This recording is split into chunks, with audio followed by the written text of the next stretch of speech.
Over in Morocco, this year's Africa Investment Forum proved to be an opportunity for Korea to reassess and reaffirm its investment opportunities in the continent. My colleague Shin Ha-young has details. Africa's infrastructure demand offers an annual investment opportunity of at least $170 billion, covering energy, transport, and digital infrastructure, according to the president of the African Development Bank speaking at the Africa Investment Forum. South Korea is among the top 6 non-African countries supporting the development of sustainable and resilient infrastructure in Africa through African Development Bank Group-funded sovereign projects.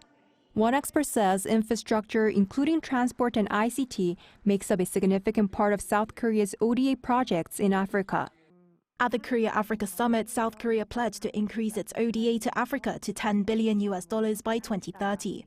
Korea's ODA strategy focuses on large-scale projects aligning with Africa's need for infrastructure development to achieve its industrialization and economic integration. AFDB Vice President for Private Sector Infrastructure and Industrialization, Solomon Coiner, highlighted the infrastructure sector as a key area where Africa could benefit from investment and trade with Korea due to Korea's focus on innovation and unique solutions. One of the big things we want to do in Africa is to industrialize Africa. The chaebols of Korea, really, present to us what is possible, at least what is possible in a generation or two.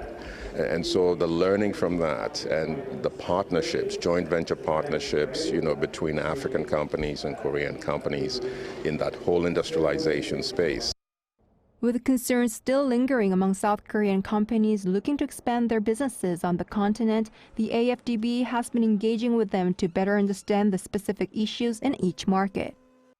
Part of what I am, here to do, and what I hope I achieved a little bit when I came to Korea, is to really talk about, our investment opportunities and challenges, but more importantly, how we can help mitigate some of this to really encourage Korean companies to not only export to Africa, but also to invest in Africa and help us grow, our industrialization base.